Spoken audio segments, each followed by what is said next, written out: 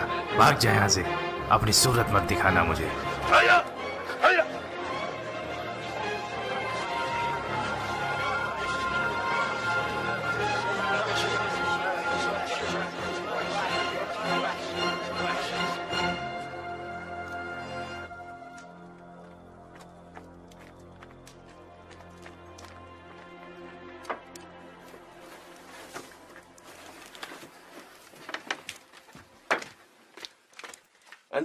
तुम आज बहुत अच्छे लड़े। नहीं, मुझे आते हुए किसी ने नहीं देखा।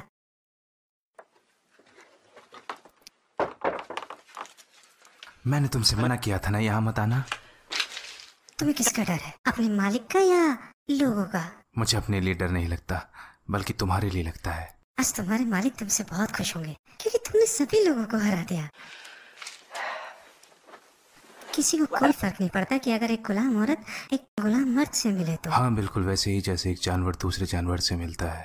आज तुम अपने मालिक के पास जाओ और उनसे हमारे लिए बात करो। अरबी लोग तो हमेशा से ही आपस में गुलाम मर्द और औरतों की अभी सही वक्त नहीं आया है। तो कब सही वक्त आएगा? मुझे नहीं पता, मुझे बिल्कुल नहीं पता, और तुम मुझसे बहस भी मत करो। मुझे लगा कम से कम आज तो तुम मेरे से खुश होकर बात कर लोगे। रेहाना, तुम तो मेरे जज्बातों को समझती हो। अल्लाह की कसम, मैं कल की जगह आज तुम्हें अपनी बीवी बनाना पसंद करूंगा। वो इसलिए कि मैं नहीं चाहता कि मेरा बच्चा किसी और की गुलामी करे। मैं पहले अपनी आजादी चाहता हूं। क्या एक जानवर किसी के प्यार में पड़ के बच्चे पैदा कर सकता है? नहीं ना, बल्कि उसे तो और जानवरों के पास लाया जाता है ताकि ज्यादा से ज्यादा जानवर पैदा हो सके। तो मैं गुलामों की संख्या बढ़ा दूं? क्या तुम्हें आज भी लगता है कि जुबैर इब्न मुतैम तुम्हें आजाद कर देगा? शायद। तुम कौन सी दुनिया में जी रहे हो वाशी, मुझे पता नहीं। तुम ऐसी चीज की उम्मीद कर रहे हो जो शायद कभी नहीं होने वाली। जैसा अरब कहते हैं, इंसान मायूस होकर भी जी लेता है। मेरे लिए एक और रास्ता बचा है, और वो है मौत का रास्ता।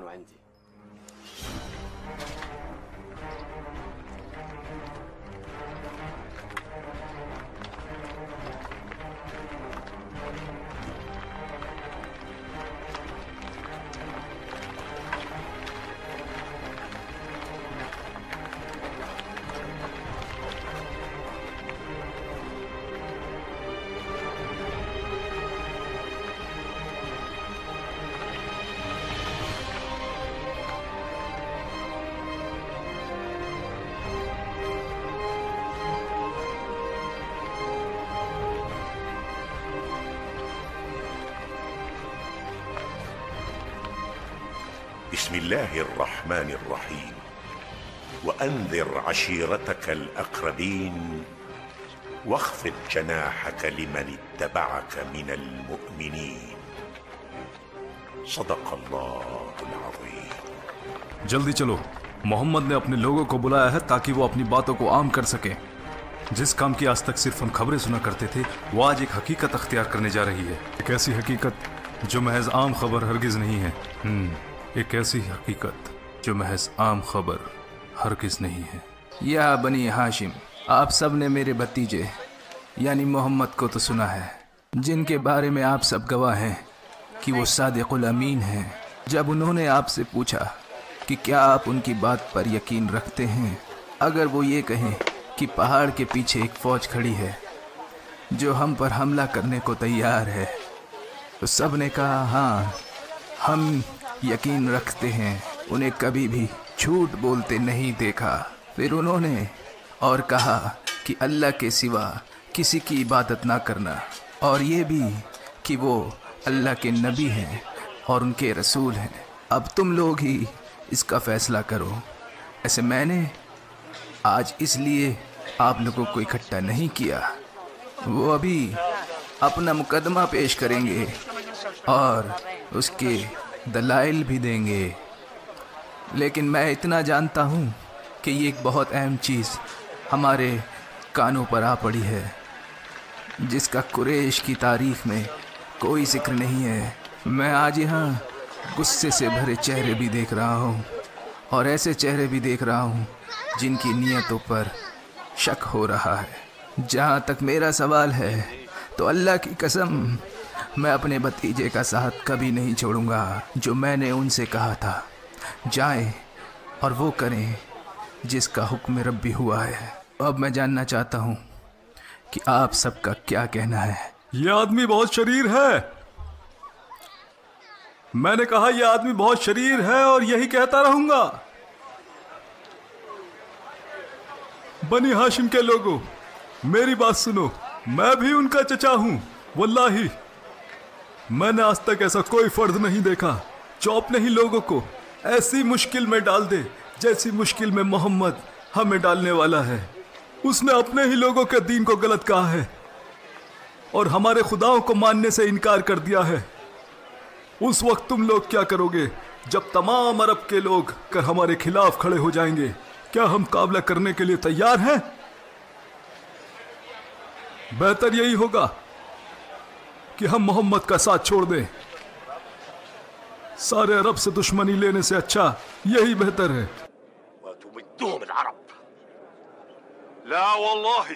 नहीं, अल्लाह की कसम, हम तब तक उनकी हिफाजत करते रहेंगे जब तक हम जिंदा हैं।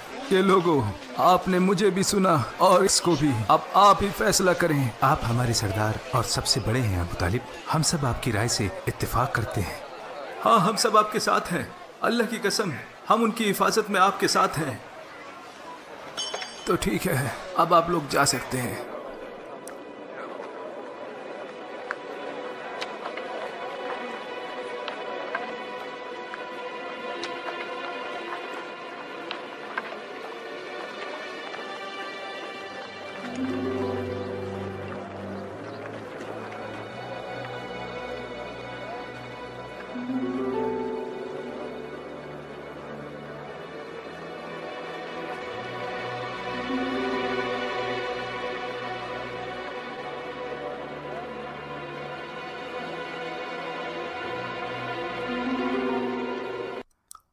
उमर, आप क्या सोचते हैं उनके दीन के बारे में? बिल्कुल वही जो आपको सोचना चाहिए, जो कुरैश के हर फर्ज को सोचना चाहिए, जो कोई भी सबको खुश और एक दूसरे के साथ देखना चाहता है, और जिसको रिश्तेदारों के आपस में लड़ाई झगड़े बिल्कुल भी पसंद नहीं, यानी कि एक दूसरे के खिलाफ होना नापसंद है। क्योंकि अगर हम ऐसा नहीं सोचेंगे तो सारे अरब मिलकर हमें नोच खाएंगे। क्या आपको लगता है कि ऐसा होगा? मुझे पूरा यकीन है। तुम्हें क्या लगता है कि ये सिर्फ बातें हैं जो चंद लोग मांग लेंगे और चंद लोग ठुकरा देंगे? हम हरम के निगहबान लोगों में से हैं ज़ैद। उनके नज़दीक हमारी इताअत करना उनके मजहब का हिस्सा है, और बाकी अरब इस हरम की वजह से हमारी इज्जत और तकरीम करते हैं। और जो कोई भी हमारी ख्वाहिशों के खिलाफ जाने की सोचे, वो यही समझता है कि वो हमारे खुदाओं के खिलाफ जा रहा है।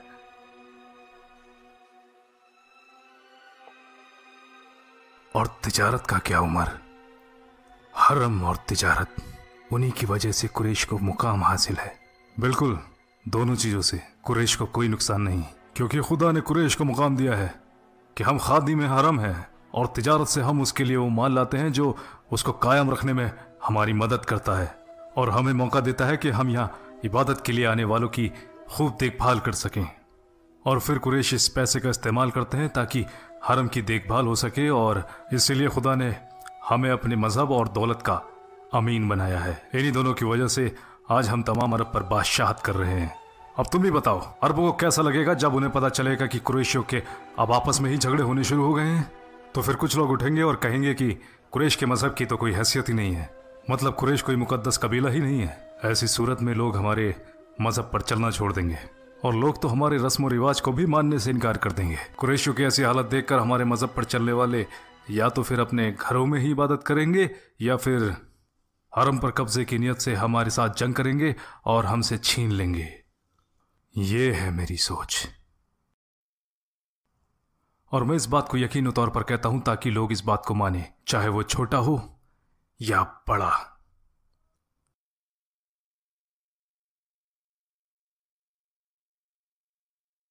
क्या बात है, वहां कुरैश के बड़े लोग मजलिस कर रहे हैं। आओ मेरे साथ चलो।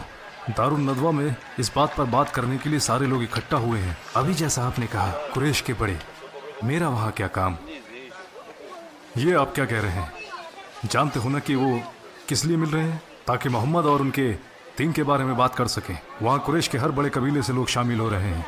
क्या ये ठीक होगा कि बनु आदि भी शामिल ना हो? बनु आदि की तरफ से आप जा तो रहे हैं, लेकिन आप मुझसे बड़े हैं। लेकिन कुरैश भी जानते हैं और मैं भी कि आप मुझसे बेहतर साबित कदम, फसी, बहादुर और मोहतरम है। बस करें, बस मैं इन बातों में नहीं आने वाला। मैं बस ये चाहता हूँ कि आप नहीं, रब्बे काबा की कसम, मैं सच ही कह रहा हूँ। इसमें बुराई क्या है कि मेरी जगह मेरा भाई मजलिस में जाए, और हमारे अब्बा अल-खत्ताब ने भी तो अपनी जगह मजलिस का नुमाइंदा आप ही को चुना है। बनु आदि कबीला इस बात की तस्लीम करते हैं और आपकी फैसलों की इज्जत करते हैं, और इस बात से कुरैश भी तो खुश हैं। लेकिन मैं खुश नहीं हूँ, समझे तुम? जिसका काम उसी को साझे।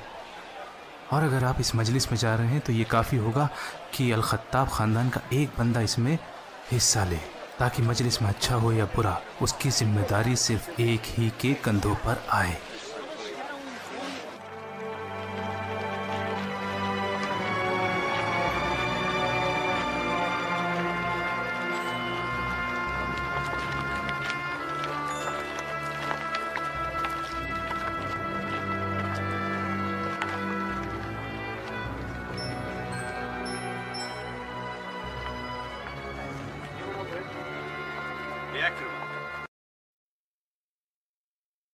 तुम लोग यहाँ खेल रहे हो जबकि अंदर सभी बड़े अहम मौजू पर बात कर रहे हैं, मोहम्मद के बारे में। क्या तुम कुछ नहीं कहोगे कि वो अपनी अकल से मसले हल कर दें, वरना हम अपनी तलवार से तो कर ही देंगे। उमर भी अब बड़ों की मजलिस में बैठने लगे हैं, हालांकि मुझसे छोटे हैं। उनके वालिद अल-खत्ताब ने उनके लिए जगह खाली की और बनु आदिम ने इसको मान लिया। गुस्से के थोड़े तेज हैं, लेकिन इस इज्जत के हकदार हैं। वैसे मैं और उमर रिश्तेदार भी हैं, इसलिए जरा देख के बात करना। खालिद ने ठीक ही कहा। तुमसे किसने कहा कि मैं उमर के बारे में कुछ बुरा बोलने वाला था? तुम्हारी आंखों में नजर आ रहा है, और मैं तुम्हें अच्छी तरीके से जानता हूँ। चलो उमर, ये शर्त मेरे और सफवान के बीच में लगा दो। 2 ऊंट की शर्त रही। 2 ऊंट, एक काफी नहीं है क्या? भाई अगर तुम जीत गए तो मजा भी तो 2 गुना हो जाएगा, और अगर हार गया तो दुख भी तो 2 गुना होगा। अच्छा, तो अब सहरा के सबसे अमीर शख्स सफवान को गरीबी की फिक्र होने लगी, जबकि जनाब एक ऊंट ज़िबा करवाते हैं। वो ऊंट तो सही काम में इस्तेमाल होता है। क्या कहा? तुम लोगों को खिलाते हो ताकि लोग तुम्हें लक़ब दें, सफवान इब्ने उमैया बड़ा मालदार है। भाई जो भी ऐसा कहता है ठीक ही तो कहता है। जानते भी हो लोग अम्र इब्ने आस के बारे में क्या कहते हैं? जब लोग किसी उलझन में पड़े हों और कोई रास्ता समझ ना आए तो सभी अम्र के पास आ जाते हैं। पता नहीं लोग तुम्हारी चालाकी की तारीफ करते हैं या तुम्हारी फरेबी को कोसते हैं। भाई मेरी तो समझ में नहीं आता। नहीं, अगर फैसला उनके हक में जाता है तो लोग चालाकी की तारीफ करते हैं, और अगर उनके खिलाफ होता है तो मक्कारी को कोसते हैं। हाँ, तो क्या कहते हो? 2 ऊंट लगा दें शर्त पे? ठीक है, लगा दो। तो मैं शुरू किससे करूं? सफवान से? ठीक है, सफवान से। इसे गश्त पड़ने वाली है।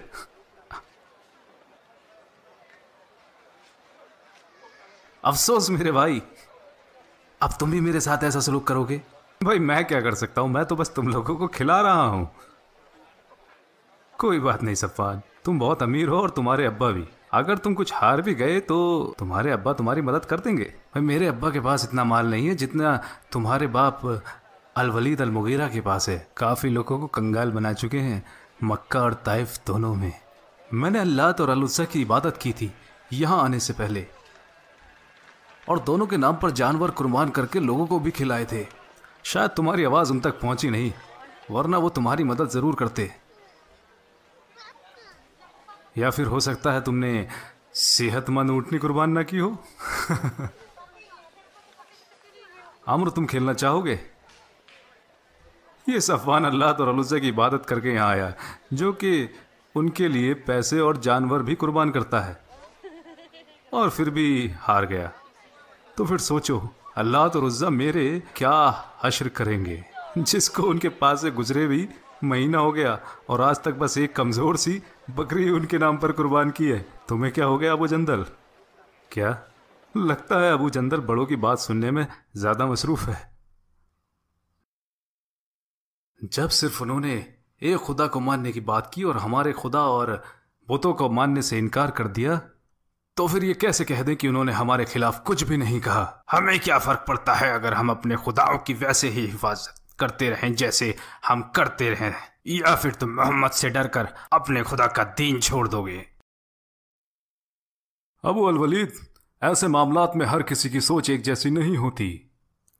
देखो कुछ लोग अब हमारे दरमियान इस मजलिस में भी नहीं हैं। कहाँ है अबू बकर? कहाँ है उस्मान?